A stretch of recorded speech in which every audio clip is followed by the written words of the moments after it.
Magandang umaga po sa inyong lahat sa tanghaling ito. Magandang umaga po sa inyong lahat. Kumusta po ang mga anak ng Diyos? Mabuti po tayong lahat. Amen po ba? Napakabuti at napakadakila po ng ating Ama na muli sa araw po na ito, tayo ay pinagsama-sama niya. Tinipon niya sa banal na dambana niya upang maramdaman po natin ang wagas na pagmamahal niya. Marinig natin ang mga banal na aral niya at higit sa lahat, masilayan po natin ang kahiwagaan niya. Amen po ba? Palakpakan po natin ang ating Panginoon. Sigurado po ako na sa araw na ito, lubos po ang kagalakan ng ating Panginoon sapagkat ang kanyang dambana po ay punong-puno. Punong-puno po ng mga anak niya. Kaya kung ang bawat isa po ay buong pusong mag-aalay sa Kanya, sigurado po na ang araw na ito ay magiging makabuluhan para sa bawat isa. Amen po ba? At bago ko po ibigay ang tema sa araw na ito, tinatawagan ko po ang isa naming kapatid na nagdiriwang po ng kanyang kaarawan. Siya po ay kasamahan po namin bilang shepherd sa kawan po ng kabataan. Mayroon po kaming hinahawakang kabataan, 3 po kaming shepherd, ako po, si kapatid na Jay at siya po. Mga kapatid, hindi ko na po patatagalin, palakpakan po natin ang buhay na Diyos para sa kapatid po naming si kapatid na Flor Clemente.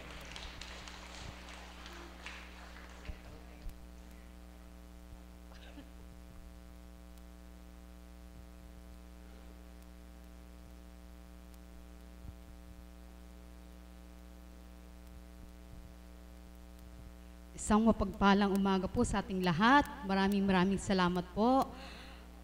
Marami pong salamat sa aking mga kasamahan shepherd. Kagabi pa po ako pinagagalak nila kasama ng mga kabataan.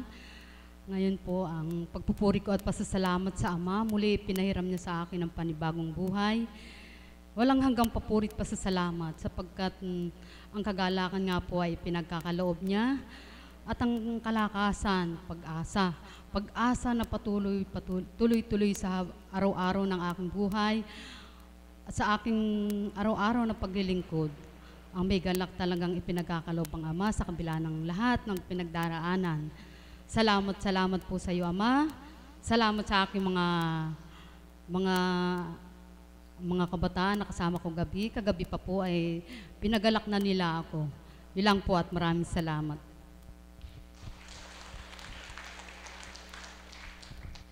Mayroon na po kaming pinag-usapan ng aking mahal na kapatid, subalit bagamat po kami nakapag-usap na ng malinaw, nais ko pong bigyan ng pagkakataon na maalayan siya ng awit. Kaya hinihiling ko po ang aking mahal na kapatid na Mirna upang maghandog po sa ating Ama at upang magbigay din po ng awit para sa nagdiriwang ng kaarawan. Palakpakan po natin ang buhay na Diyos para sa kapatid ko pong si Mirna Andrada. Muli po, salamat sa iyo, dakilang Ama. Salamat po sa araw na ito at niloob mo po na sa karampot na pag-aalay, maalayan kita. 10 ng aking kapatid na nagdiriwang ng kanyang kaarawan bilang taong nilalang mo sa lupa. Salamat po, Ama. Walang hanggang pasasalamat sa iyo. Mapagpalang umaga po sa ating lahat. Napakarami pong tao, napakaraming mga kapatid na tinawagan ng Ama, kaya batid ko po marami ring tatawagin ng Ama. Kaya po sa pagkakataong ito, nais ko pong ialay ang awiting ito sa ating lahat. Sa ating lahat at siyempre po sa ating dakilang Diyos na buhay at lalo tigit sa nagdiriwang ng kaarawan, sa lahat ng nagdiriwang ng kaarawan at lalo tigit sa iyo, anak na Flor. Gusto ko po muling awitin ito, bagamat hindi ko pa po alam kung ano ang tema. Dahil dakila ang Diyos, patuloy na buhay ay pinahihiram sa atin. Go lang tayo ng go. Go tayo na may pananalig. Ano po? May pagtitiwala sa Diyos na ang Diyos ay buhay. Amen? Sa ating buhay, maging positibo ang ating mga puso't damdamin. Amen? Hindi ko na po sasambitin ang pangalan, subalit ito po ay mula sa mensahe ng Banal na Espiritu. Walk with faith po. Kasi po kanina parang umaawit ako ng walk on. Subalit ito po talaga yung binubulong ng puso ko para po sa ating lahat. At sa G po kapatid, as in God.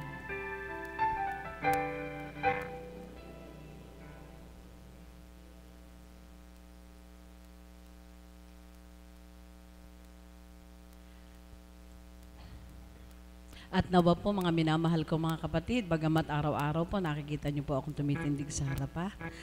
Wag po kayong mananawa. Ano po? Basta po inaangking ko po yun, hindi po kayo nagsasawa. Ano po? At lagi po nating ilagay sa puso natin para hindi po tayo manghinawa. Siguro yung Diyos ang tumatawag sa bawat tumitindig sa harapan. Ano po? Salamat po. Salamat po sa Panginoon. Sabi ko nga po, hindi na ako magbabahagi at na ako'y tinawag ng Ama upang umawit. Subalit kung minsan siguro pinahihintulutan yung mga ganon para po ako'y makapagsalita pa. Napakabuti po ng Panginoon sapagkat sa bawat araw nga po, inaakay tayo sa dakong ito. At sa bawat araw, may nagdiriwang ng kaarawan. Amen po ba? Patunay lamang po na ang buhay ay patuloy ipinahihiram sa atin ng Panginoon. Bagamat nasisilayan natin, mayroong mga dumarating na may mga karamdaman, kung tayo po ay magtitiwala sa Panginoon, anak, huwag kang malumbay, magtiwala kayo sa Ama na mamaya, pagluwal ng ating minamahal na Apo Kunching, taglay ang banal na Espiritong mula sa Diyos, ang kininpo ninyo't namnamin ang bawat salita. Gagaling na po siya. Di po ba kanina iyak siya ng iyak, ngayon ay payapa na, ano po? Kaprasong haplos lang po ang iginawad ng Espiritu, subalit pumayapa na po siya. Talaga pong ang takda ng tao ay hindi takda ng ang Panginoon, ano po? Bagamat sa isip ko, sabi ko po, hindi na ako magsasalita sapagat sa dami nating magkakapatid, sa tig 5 minutes na lang po ay maraming makikinabang. Ano po, maraming makapaghahayag ng hiwaga ng Panginoon. Subalit hindi ko po alam kung ano yung kaganapan na nangyayari po sa bandaron. Gamisan po yung mga hindi inaasahan. Ano po? Kaya mga minamahal ko mga kapatid, basta po sa bawat araw na pagparito natin dito sa dakong banal na ito, huwag pong masayang ang bawat sandali. Lalo't higit po sa oras na nagsisiwalat na po ang banal na Espiritu sa katauhan ng ating minamahal na Apo Kunching, ay pakanamnamin po natin at tayo po ay lubusang makikinabang.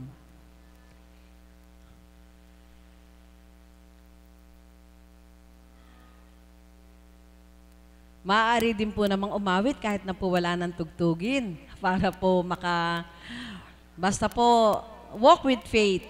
Kahit walang tugtugin, di po ba makakaawit? Kahit walang mic, makapaghahayag. Salamat po, Ama.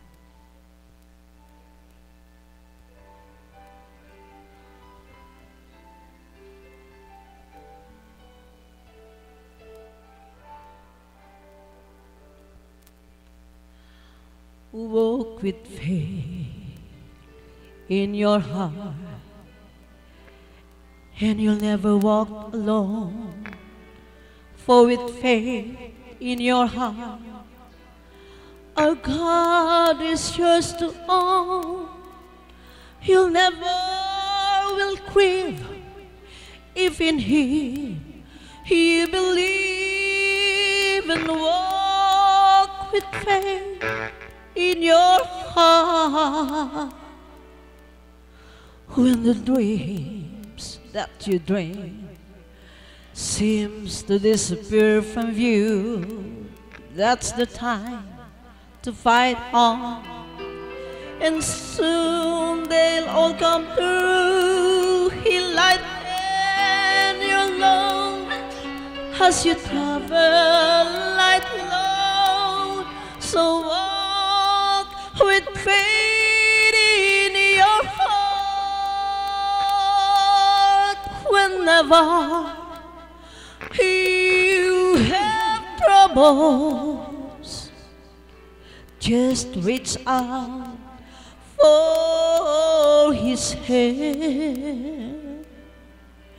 Keep by your side your constant light, and quick to understand.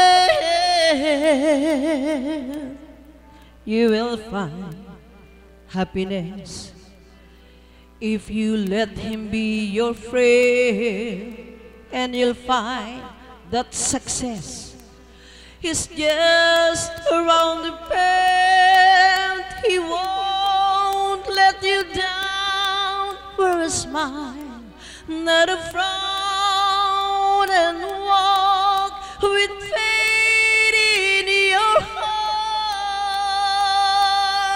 Whenever you have troubles, just reach out for His hand. Keep by His side, your constant guide, and quick to understand. You will find happiness if you let Him be your friend, and you'll find that success is just around the bend. He won't let you down, or a smile, not a frown. So walk with faith in your heart. Whenever you have troubles, just reach out for His hand.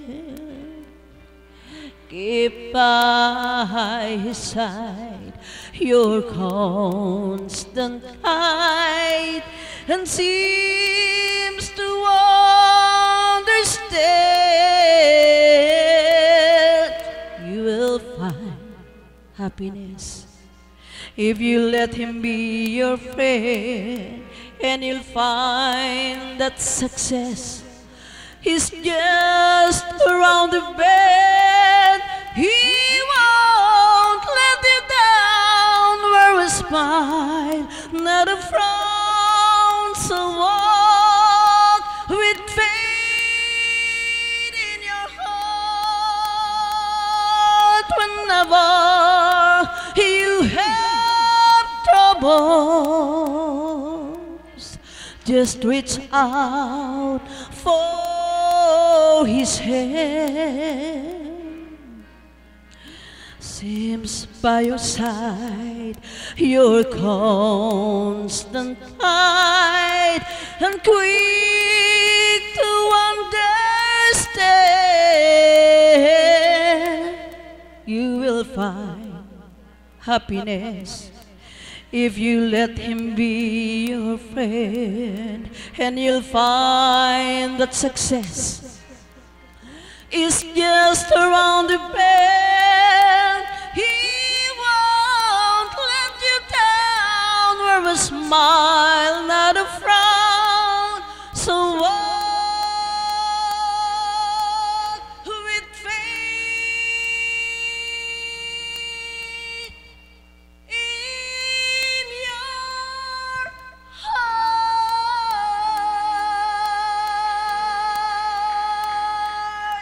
Thank you, Lord. Salamat po, Ama. Salamat po sa iyo, Panginoon.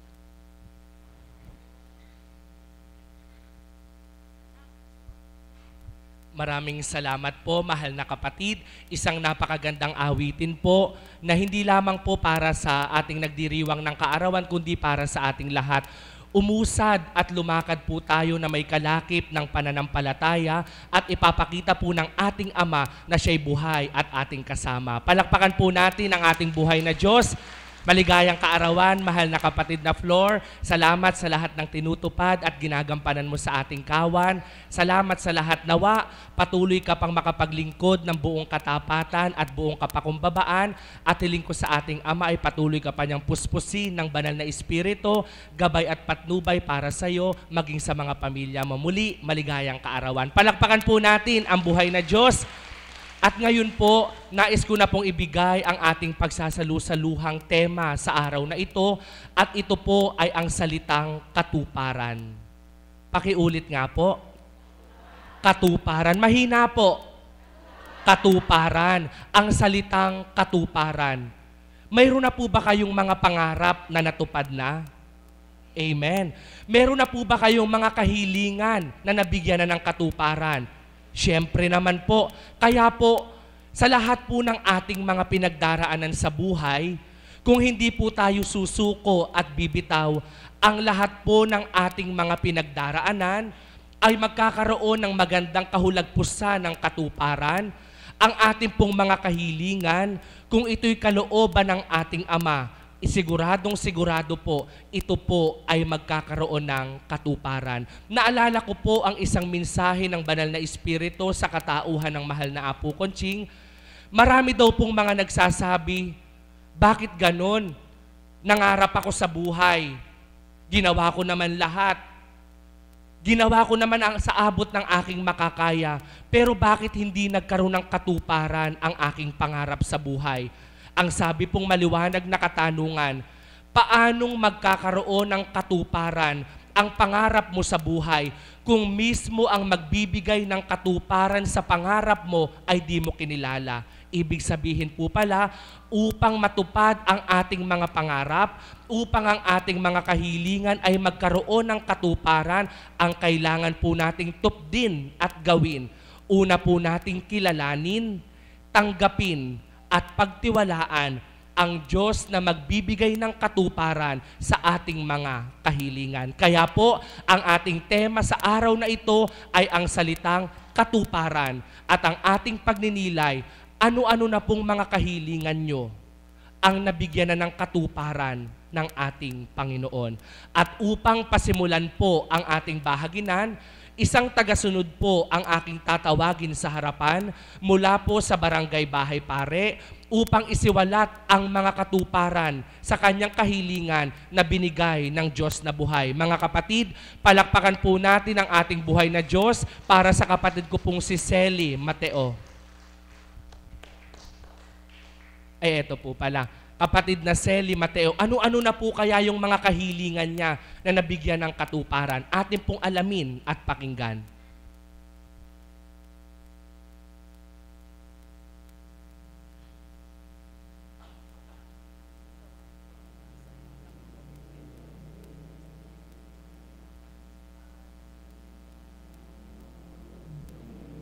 Magandang umaga po sa tanghaling ito. Nang ako po dumako sa dambanang ito, nung nagkasakit yung aking apo, kung paano po ako tinawag ng mahal na Ama na pumunta dito. Siguro po kung hindi nagkasakit yung apo ko, hindi pa po ako mapupunta dito. Pero tiga dyan lang po kami sa Bahay Pare. Ngayon po, sinubukan po siguro ako ng mahal na Ama. Sa dami-dami ng mga kapitbahay namin nagpupunta dito, bakit ako? Hindi ako naaaya dito. Nang po subukan niya ako, sabi niya, anak, pinaisip po sa sarili ko, yung apo mo na may sakit, dalhin mo lang sa dambana, doon lang siya gagaling. Pero naka-hospital po siya sa San Luis. Sabi ko doon sa anak, sa manugang ko, anak, kung talagang hindi siya gagaling, iuwi na lang natin. Pero binigyan po kami ng pahintulot ng doktor kasi po, 15 araw na siyang nilalagnat, wala namang makitang sakit. Adi, nilalangan namin po sa mahal na apo. Binanyusan lang po siyang na araw ni apo. Pangatlong araw po siya, magaling na siya, hindi na po siya nilalagnat. But pagdating po ng alas 3 hanggang alas 6, may oras pa po yung lagnat niya. O di ngayon po magaling na, di kasama na po ako nagpupunta dito. Pangalawa po no, binigyan na naman po ako ng pagsubok ng Ama. Yung pong aking dalaga, nagkaroon po ng kidney. Sabi po ng doktor, nihingan po kami ng 50, sabi ko, saan po kami kukuha? Dumulog po ako sa kanya, Ama, sabi ko, wala po kami pera. Kung ano po ang magaganap, ipahiwatig niyo po sa akin. Pagdating po ng 3 araw, ang sinabi ko po doon sa anak ko, tingnan mo yung pamangkin mo, kay apo lang gumaling sa Banal na Espiritu. Siguro, aayos ka rin doon dahil wala naman tayong perang pang-o-opera. Nakinig po yung dalaga ko, nakarating nga po kami dito. Noong August 6 po, doon kami nakarating dito. Ngayon po, 7 na araw lang po siyang nabanyos kay apo, at saka umiinom siya ng dahon-dahon. Magaling na po siya. Ngayon po, magwa8 buwan na siya, wala na po siyang sakit. Hindi po ba talagang himala yung binigay sa amin ng Ama? Tapos po, yun naman pong tatang ko, nadaling ko po dito, nagsusuka din siya. Dumulog lang din po ako sa kanya, sabi ko, Ama, ibigay niyo naman po sa amin ang kagalingan ng aming magulang kasi wala naman po kaming perang magkakapatid. Ayun po, pinintulot na naman po ng mahal na Ama na pinagaling na naman. Tapos po, yun ang mga aking mata. Namagapon lahat yan. Nakala ko nga po mabubulag ako, pati yung aking mga gilid ng matang ganyan, mapupulas yan lahat. Hinahapulos lang po ng mahal na Apo. Sa 3 araw po, magaling na po siya. Kaya po napakahimala po ng mahal na Ama. Tapos po, ito pa po ang nangyari nung December 27. Talagang lahat ng idulog ko po sa mahal na Ama, bago po ako dumulog sa kanya, nangingi ako ng patnubay niya na ako po'y tulungan. Nasama nga po yung anak ko doon sa nahuli ng mga pulis. Pero wala po yung kaba sa dibdib ko. Kamo po nasa banal na espiritu na nga ako. Sabi nila, bakit hindi ka kinakabahan? Nandun ni anak mo sa kandaba. Ay sabi ko, wala yan. Maobserto din yan. Kaya nga nung nakita ko ni Apo, sabi niya, anak, huwag kang mag-alala, maobserto yung anak mo. Lalo pong tumibe yung aking pakiramdam na maliligtasan ng anak ko yon. Ade, sumunod po kami doon. Dinala na po ng San Fernando. Sabi niya, tumawag po. Nakasama po sa 3, nan-obserto yung anak ko. Kaya po nakauwi kami 2 araw. Sabi ko, salamat na namang Ama at pinatunayan mo na naman sa akin na talagang buhay ka sa aming pamilya. Eto pa po, yung kasing mga anak ko, layo-layo po sila. Pagka po mga nilalagnat yung mga apo ko, nanay, nilalagnat na naman yung apo mo, sabi ko.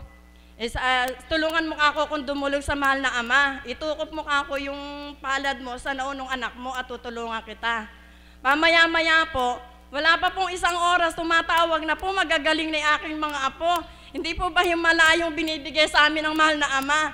Kaya nga po ako, nagtitibay po ako, araw-araw, nagpupunta ako dito dahil siya po ang aking kalooban sa ipinakikita niya sa aming mga biyaya at saka yung mga kagalingan.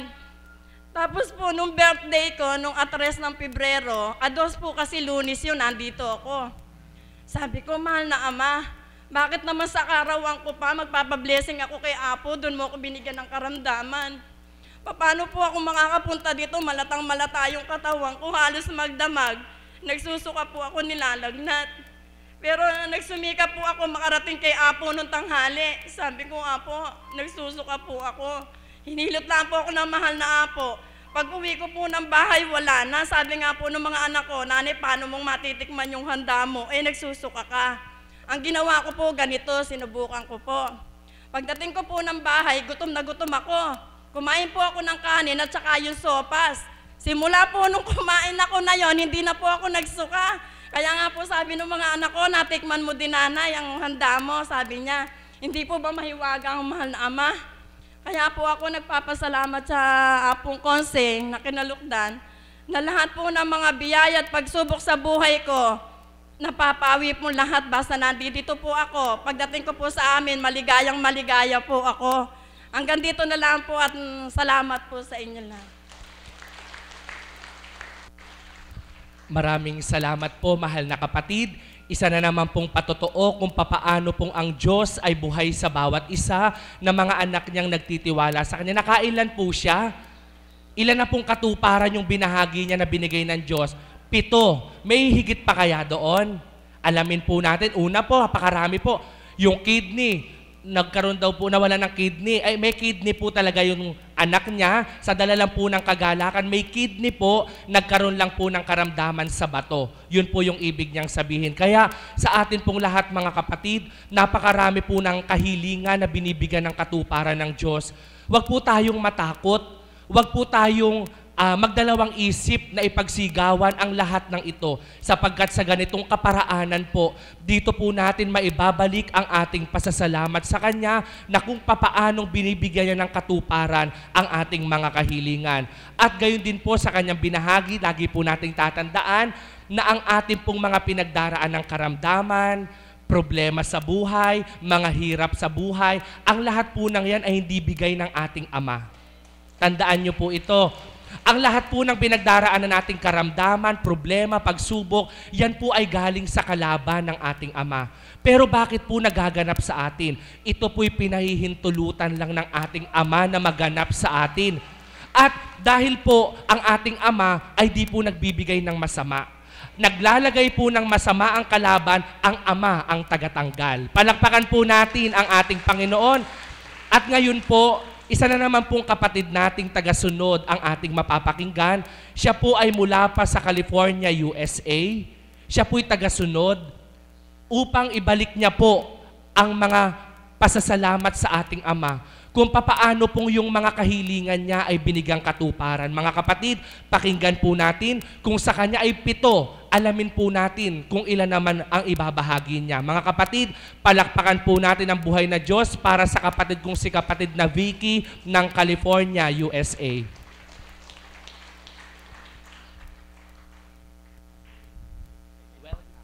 Thank you. Ako.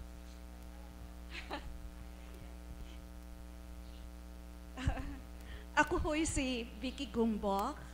Taga-Buwas po ako. Pero matagal na ho akong pumunta sa California. Ngayon, nagbibisita ho ako at parati akong dumarating every time na darating ako rito at pupunta ako rito. Ang topic ho ni kapatid niya Berhel, katuparan. Katuparan. At ang sabi niya, kikilanin ang nagbibigay ng katuparan sa ating buhay. At hindi lang kikilanin, kundi obey. Ano yon? Obey. Sundin ang nagbibigay ng katuparan. Habang nagsasalita ho si kapatid na Berhel, naalaala ko ang sinabi ni Cardinal Tagle. Kilala ho ninyo si Cardinal Tagle, di ba? Archbishop pa lang ho siya noon nung pumunta sa California na nabigay ng talk. At ang sabi niya, ang sikreto sa buhay, ano ang sikreto sa buhay? Sinabi niya, ang sikreto, paano ko sasabihin? Ang sikreto sa buhay, nasa banal na salita, seek first the kingdom of God, the kingdom of heaven, and His righteousness, and everything will be added on to you. Paano yun sabihin sa Tagalog? Paano sabihin yun sa Tagalog? Okay. Seek first the kingdom of God, kaharian ng Panginoon. Nandito na ang kaharian ng Panginoon. Nung dumating si Jesucristo, sinabi niya sa atin sa banal na salita, the kingdom of God is at hand. Nandito na. Kasi siya ang kingdom. Siyang ang hari, di ba? Siya ang hari. Kaya nang dumating siya, nandito na yung kingdom. Yung kingdom niya, nandito niya. Pero anong kondisyon? Ang kondisyon niya, repent, magsisi, at believe in the gospel. Maniwala sa banal na salita. Yun ang sinabi ho niya. Si Jesus yun. Ang sinabi naman ni Cardinal Tagle, seek first, yun ang sikreto, yun ang magbibigay ng katuparan sa buhay natin, yung mga ninanais na hinihingi natin sa Panginoon. Seek first, pero kailangan seek first.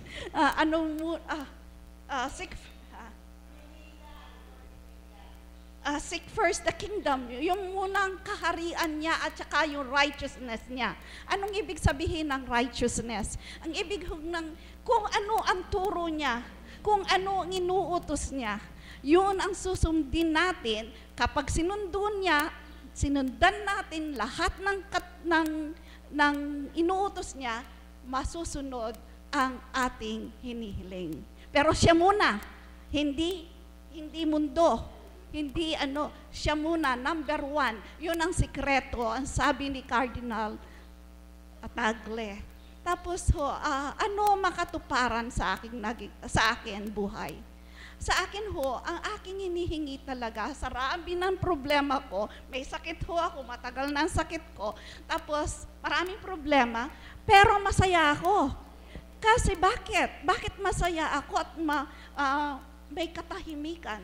Di ba sinabi ni Jesus, I leave you my peace. I leave you my peace. The peace that the world cannot give. Ang ibig niya sabihin, ibibigay ko ang katahimikan sa iyo na hindi may bibigay ng mundo. Despite ng inyong mga problema, may katahimikan ka. Kasi nagtitiwala ka sa Kanya. Kasi siya'y buhay.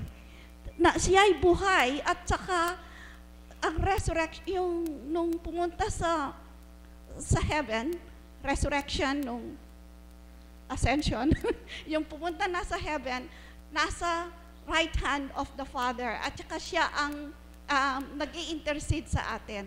Malakas ang Blessed Mother kay Jesus, kaya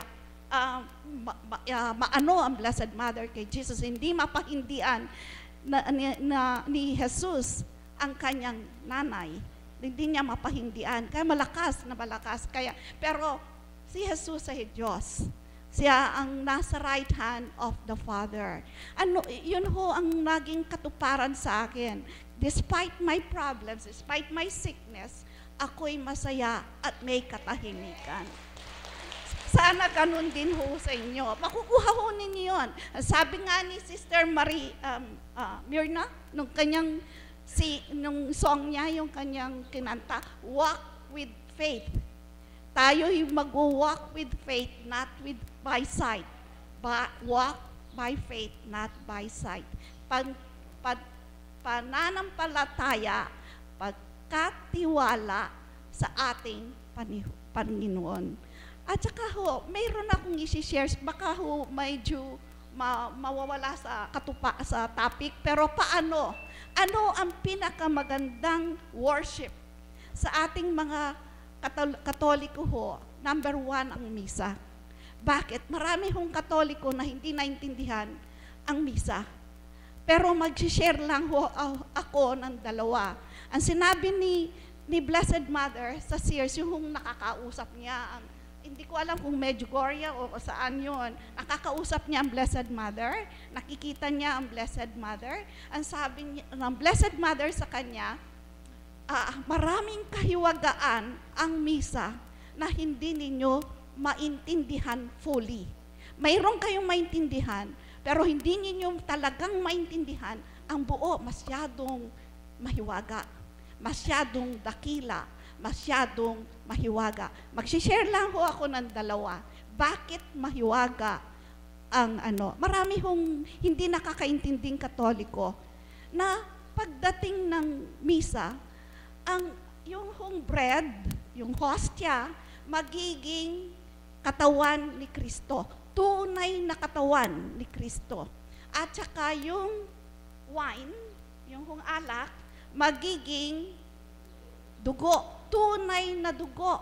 Marami ho nung time ni Jesus, sinabi na niya, I am the bread of life. Ako ang buhay bread. Ako ang tinapay ng buhay, sabi niya. Marami hong hindi naniwala sa mga disipulos niya, mga alagad niya. Umalis sila. Kaya sinabi niya sa kanyang mga apostolos, sabi niya, kayo man din ba ay aalis? Marami ho.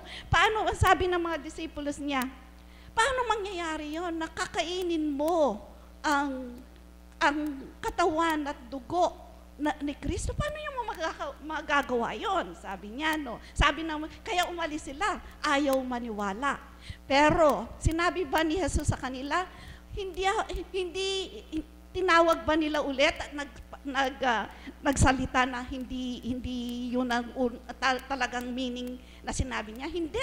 Pinabayaan niyang umalis ang mga disipulos niya dahil yun ang katotohanan. Kaya nung time na ho, nung Thursday, Holy Thursday, yung time na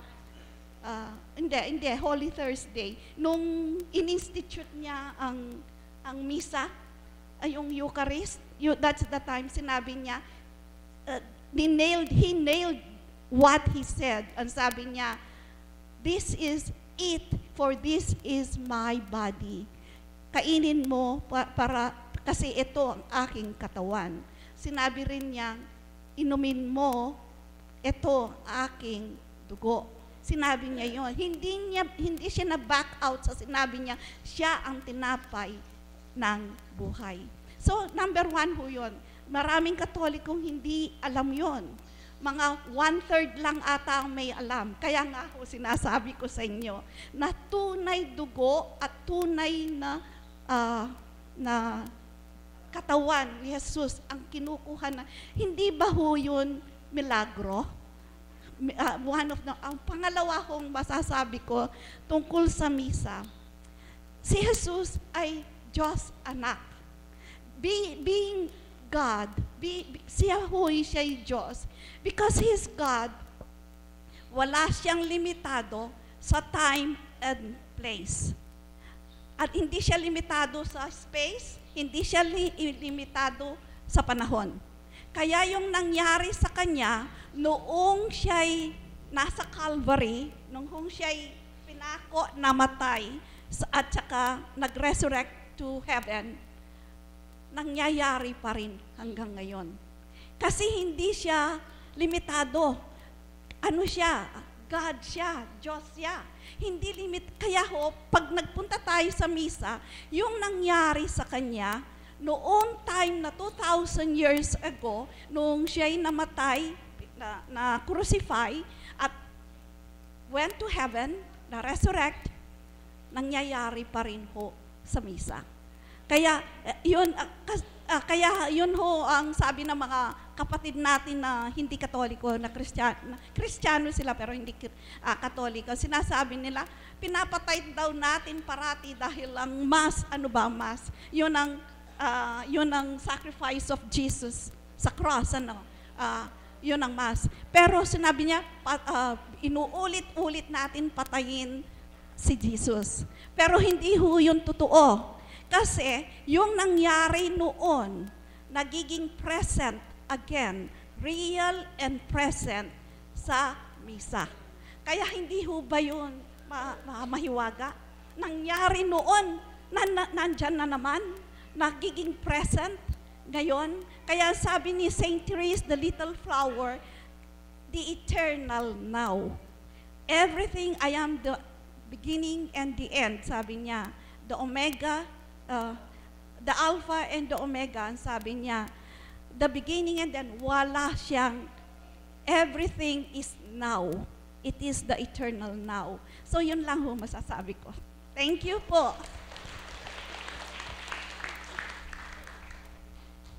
Maraming salamat po, mahal na kapatid.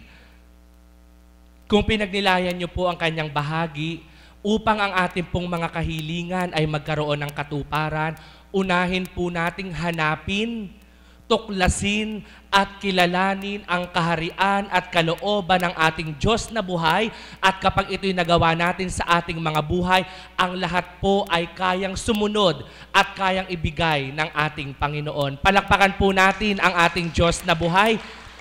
Napagnilayan ko din po sa kanyang ibinahagi, kung tayo pong mga tao ay humihiling sa ating Diyos upang magkaroon ng katuparan ng ating mga kahilingan. Mga kapatid, ang araw din pong ito'y paalala. Ang Diyos din po ay may hinihiling sa bawat isa na nais niyang magkaroon ng katuparan. Ano po ito? Yung tayo po ay tunay na kumilala, manampalataya, maniwala, at magtiwala sa Kanya. Ito po yung hinihiling ng ating Panginoon na nawa ay magkaroon ng katuparan para sa bawat isa. Amen po ba? Palakpakan po natin ang ating Panginoon. Inaantok na po ba kayo? Bakit po parang may lumulungay-ngay na ang ulo? Mga kapatid, sa inyo pong pagkakaupo, sa inyong mga luklukan, manalig at magtiwala po tayong lahat na sa ating pagbabata at paghihintay sa pagluwal ng banal na Espiritu sa katauhan ng ating minamahal na Apo Conching, ang ating pong mga mabibigat na pasanin, ang ating pong mga impit na kahilingan, kapag tayo po'y lubusang nagtiwala ng may katapatan, ang lahat po ay mabibigyan ng katuparan. Amen po ba? At ngayon po, ang tatawagin ko po ay isang alagad. Siya po ang pinakaunang alagad ng ating minamahal na Apo Conching. Ito po ay isang panawagan na hindi niya kayang tutulan. Nais ko pong tawagin ang ating mahal na kapatid na si Cecilia upang ibahagi po ang mga kaganapan sa kanyang buhay na nagkaroon ng katuparan, mga kahilingan na binigyan ng katuparan ng ating Ama. Mahal na kapatid na Cecilia David, ang unang alagad po ng ating minamahal na Apo Conching. Napakarami po niyang dapat ibahagi para sa bawat isa. Mga kapatid, palakpakan po natin ang buhay na Diyos para sa kapatid kong si Cecilia.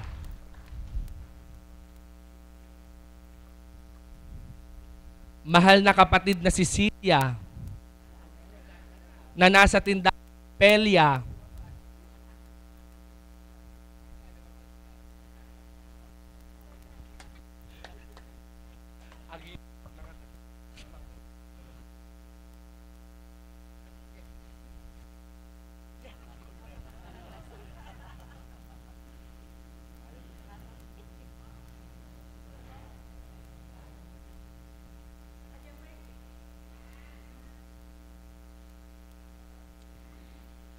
Papuri at pasalamat po, dakilang mapagmahal, sa mga oras na ito. Pangunahan at pagarian mo po ako ng banal na Espiritu. Idatal mo po sa aking mga kaisipan, ang mga kaganapang mga hiwaga na ipinagaloob mo at sa katuparan mo ay naganap ito. Sa pangalan po ng bugtong mga anak na aming Panginoong Jesucristo, sa liwanag at kapangyarihan ng banal na Espiritu, mahal na inanalagin sa saklolo, at sa aming minamahal na Apo Kontsing ng iyong kinalugdan. Amen. Buhay po ba ang Diyos? Isang mapagpalang umaga po sa pahapon na po ito. Ang mga katuparan, isinasama ko na po ang mga hiwaga. Noong una pong nagbahagi ang nagpa-facilitator po, ang kapatid na yung pong hiwaga, 2 araw na po yan eh. Nandun po ako sa adoration. Dinadatal po sa aking kaisipan kung ano mga nasaksihan mong mga hiwaga sa ating mahal na Apo. Ito po palang takda at araw upang maibahagi ko ang mga kaganapan. Hindi po ako iiyak sapagkat ito po ay kagalakan at lagi pong sinasabi ng mahal na Apo, sa tuwin ay sa pagtingdig mo sa harapan, huwag kang umiyak. Ipagsigawan mo ang kadakilaan ng Diyos. Ang lahat po ng kaganapan at katuparan at mga hiwaga na ipinasilay sa akin ng Ama, Anak at Espiritu sa katauhan po ng ating mahal na Apo. Ang unang kaganapan po, ang hiwaga. Andyan po ang kapatid na Ate Annabel. Mga unang buwan, taon, siya po yung pinagaling sa mata na hindi nakakakita.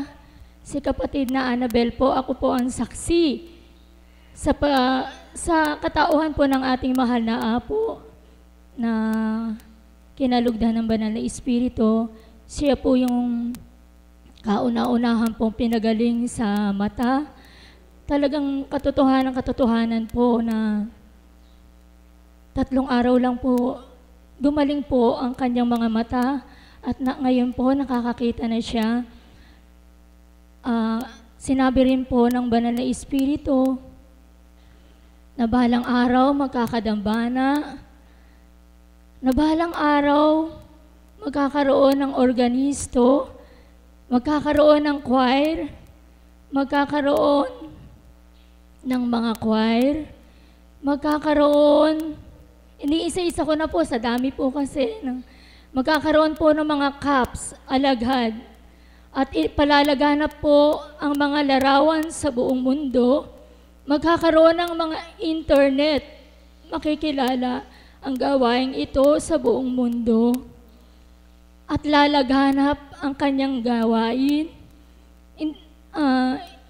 Ang magpapadatal po ng mga pasyente sa araw-araw, ang Diyos Ama, Anak at Espiritu Santo, sa katauhan po ng ating mahal na Apo Kontsing. Pinagsisigawan ko po sa inyo na buhay ang ating Ama, Anak at Espiritu Santo, sa katawan po ng ating mahal na Apo. Sa maglalabing-4 na taong ko na pong paglilingkod.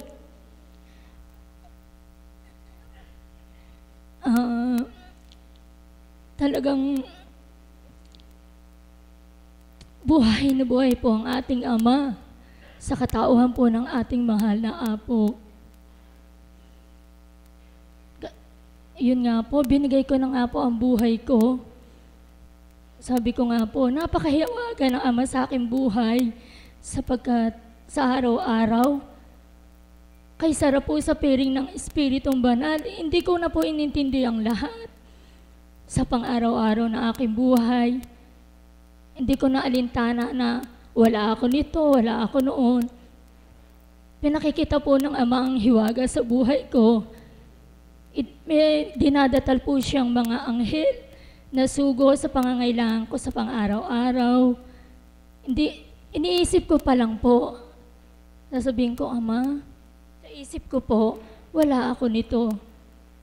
Mga ilang araw lang po, andyan na po, dinadatal na po niya.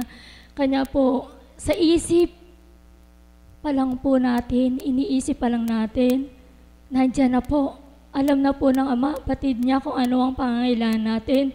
Kahit na po hindi bigkasin ng ating mga labi, sa isip lang po, damang-dama na natin, damang-dama na ng Ama, ang ating pangangailangan sa araw-araw. Kanya po, magtiwala, manampalataya, makipagtotoo po tayo sa Ama. Ibibigay po niya ang inyong inihiling sa buhay, sa apang araw-araw. Buhay po siya. Buhay na buhay.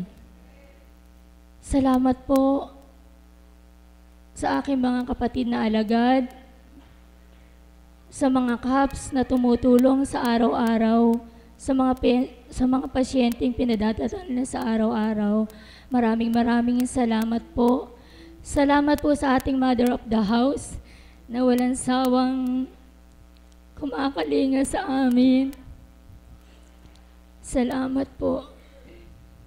Bagamat ganito po ang tinig ng boses ko, ay aawitan ko po ang ating Ama.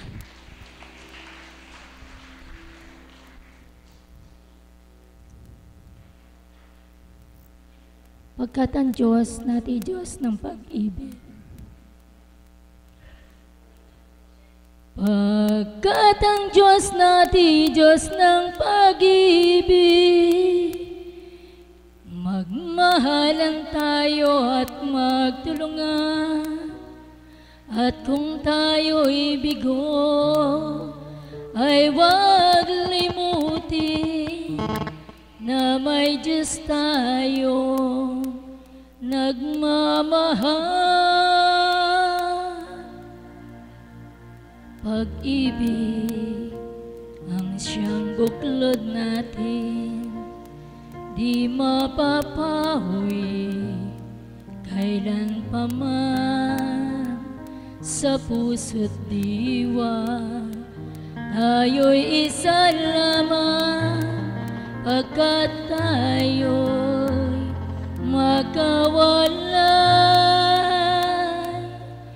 Pagkat ang Diyos natin Diyos ng pag-ibig, magmahalan tayo't magtulungan. At kung tayo'y bigo, ay huwag limutin na may Diyos tayo nagmamahal. Diyos ay pag-ibig, Diyos ay pag-ibig.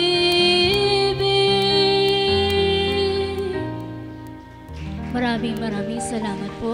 Salamat po. Maraming salamat po sa ating lahat. Magtiwala, magbata, magpagal ang bawat isa sa atin upang tayo may makamtan sa ating pag-uwi. Mapalad po tayo na tumugon sa panawagan ng ating Ama sa mga araw na ito, sa oras na ito. Uwi po tayong may galak sa ating puso't kaisipan. Maraming salamat po.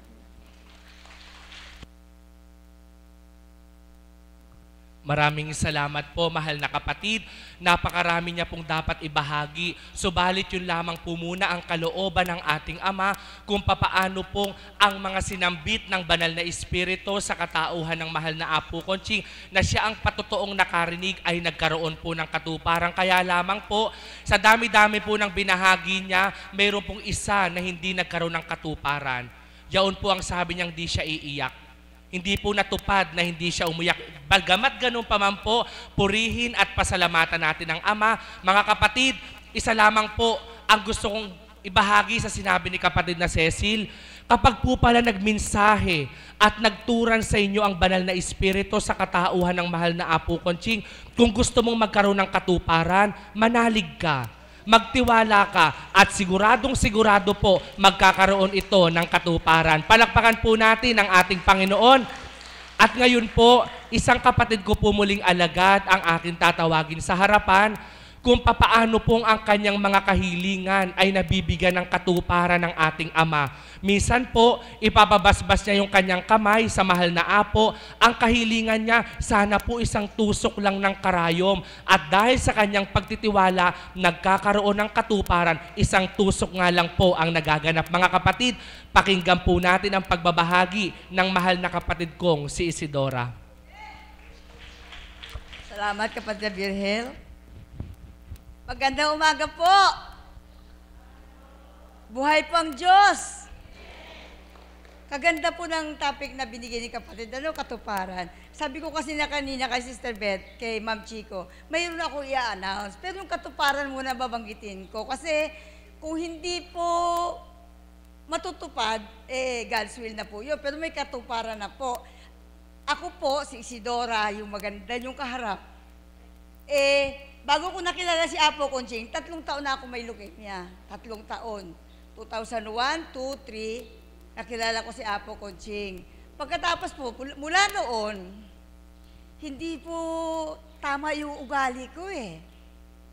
Alam niyo po, dito sa dambana, ito sa banal na dambana ng Divine Mercy, ang hari po natin ay ang Divine Mercy. Palakpakan natin ang buhay na Diyos. I heart Divine Mercy. Tinanong ko po si Lord kanina pagkaligo ko, Lord, punong-puno po ng grasya ang aking utak, ang aking puso. Punong-puno po ng pagmamahal, punong-puno po ng yung umaapaw na galak. Ano po ba isusuot ko papunta sa banal na dambana?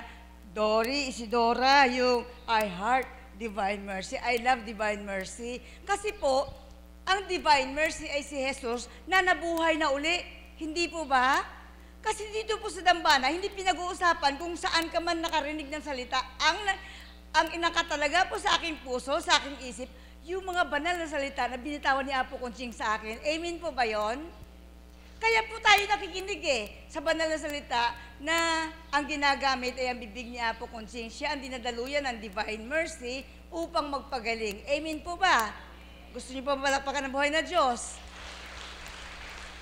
Ngayon po, sa 3 taon na yun, bago ko nakilala si Apo Conching, abay, bigatin ako pag binanggit ko sa inyo kung sinong doktor ang tumitingin sa akin. Hindi po sila ang binibigyan ko ng praising dito. Kung hindi, yung pagturo sa akin ng banal na Espiritu, paano ko makilala si Apo Conching? Amen po ba? Sabihin mo, nagsisimba ka naman, nangupisal ka naman, ganun-ganun. Hindi po Iba po talaga yung Diyos na buhay sa katawan ni Apo Conching. Palakpakan din ang buhay na Diyos. Kasi po, nung makilala po si Apo Conching, nawala yung pagkamaldita ko. Nawala yung pagkabruha ko. Nawala yung pagpapakumbaba sa puso ko at sa isip ko. Nawala po yun. Kaya isang blessing po yun na hindi ko po makalimutan, na hindi ko pwede ipagpalit si Apo Conching kanino mang kardinal dyan. Amen po ba? Hindi ko po ipagpapalit si Apo Conching sa nino mang kardinal dyan. Huwag lang po sa Santo Papa. Kasi po, ang mga banal na salita ng Diyos na kay Apo Conching. Kaya po, eto sabihin ko po sa inyo paano naging katuparan ha. Kasi nung binless ako ni Apo Conching, unang araw pa lang, pinagaling ka. Pinagaling ka na ng iyong pananampalataya. Di siyempre po, nakaramdam po ako ng panibagong lakas, kayo na po magkaroon ng leukemia. Dying. Tinalingan ng 3 taon. Pagkaraan po nun, marami pa sinabi si Apo Conching hanggang sa sinabi ko kay Apo Conching bilang dinadaluyan ng banal na Espiritu, tanggalin niyo po araw sa dibdib ko. Aba, hindi ko po namalayan na wala pala pangalan ng buhay na Diyos. Wala na po akong sakit sa dibdib. Yung masakit na gawa ng tao, hindi na po tumatalab sa akin. Sino po may biyaya nun? Ang banal na espiritu na kay Apo Konsing. Ngayon po, lately, na pinayagan ako ni Apo magpagamot.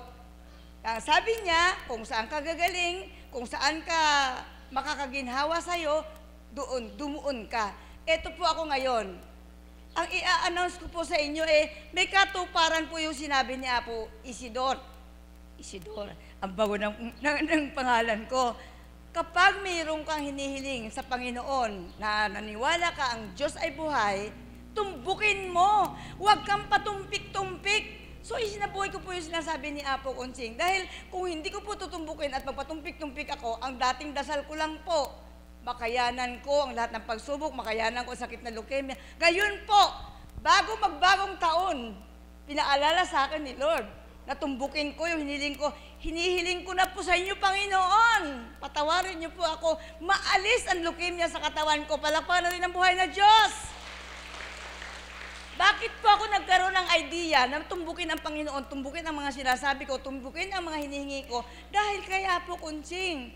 At ngayon po, nakikita nyo naman ang katawan ni Isidora, months ago, payat na payat, pale na pale, putlang-putla. Ngayon po, Panginoon ko at Diyos ko, pinost ko po doon sa Facebook, nung mag-New Year, Isidora, 60, cancer-free. Palapakan na ng buhay na Diyos!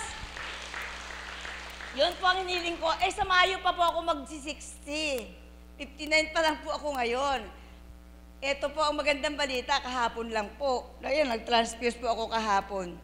Kahit may pasa, makikita nyo naman pumuputok po kasi ang ugat ko. Pero sinabi ni kapatid na Birhel, totoo po yun, pinapabless ko yung kamay ko. Dahil napakasakit po ng tusok ng karayom, lalo pag winidro, pag pumutok po ang ugat. 2 times a week ako nagta-transfuse. Once a week yung aking vial chemo, mayroon pa akong imposino, pampapula ng dugo, mayroon pa akong oral chemo araw-araw. Hindi po yun ang pinapasalamatan ko sa Diyos. Ang tinatanggap ko pong banal na salita galing kay Apo, talaga pong bumuhay sa akin. Amen po ba yun?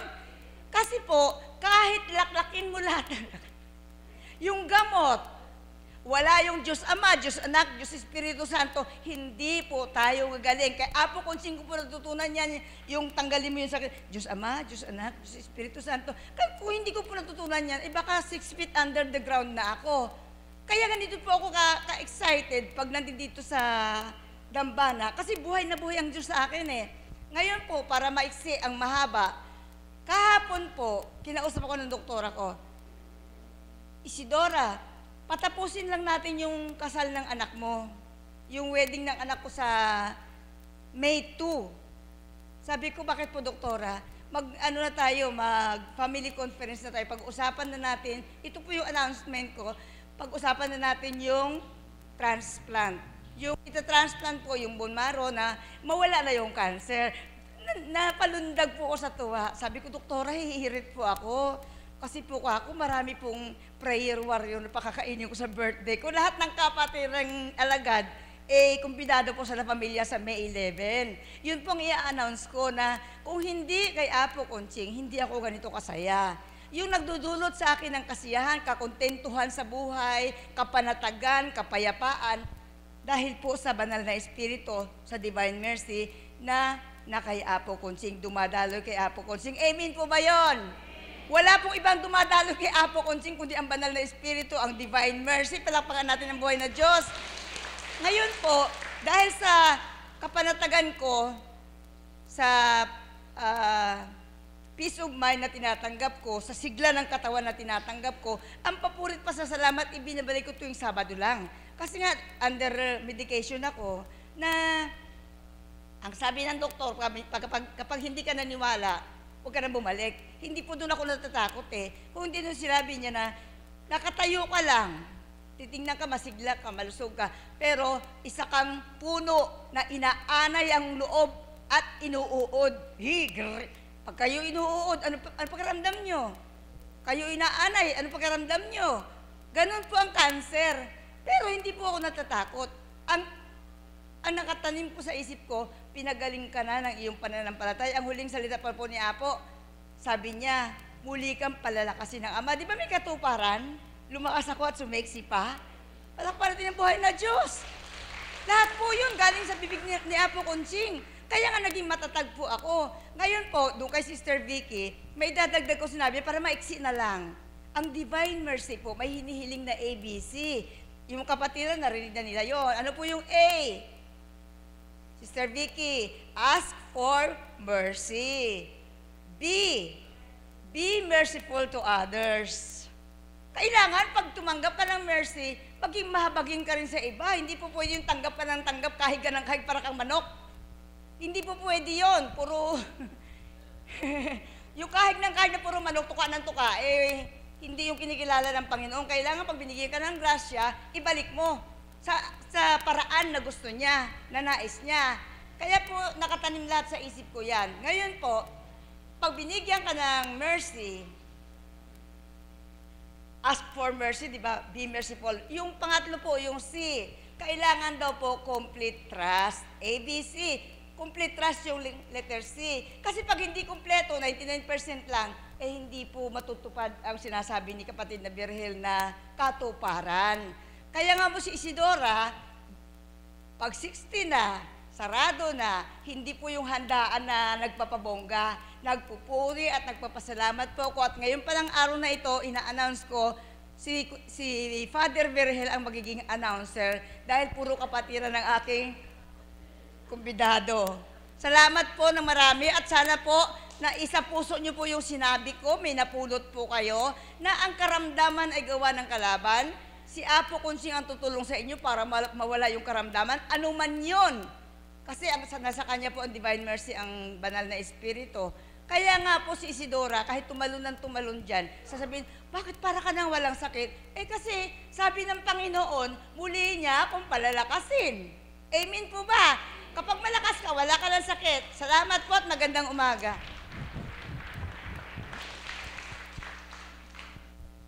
Maraming salamat po, mahal na kapatid. Dala lang po ng kagalakan na hindi po ako pare. Ako po inyong mahal na kapatid na Birhel, na isang alagad po ng banal na Espiritu sa katauhan po ng mahal na Apo Conching. Mga kapatid, sa lahat po ng mga nagbahagi, maraming salamat. Ang nais ko lamang pong sambitin, kumpletuhin at buuin po natin ang ating pananalig at pananampalataya upang ang ating pong mga kahilingan ay magkaroon ng katuparan. Malugod na pong inaanyayahan ng lahat na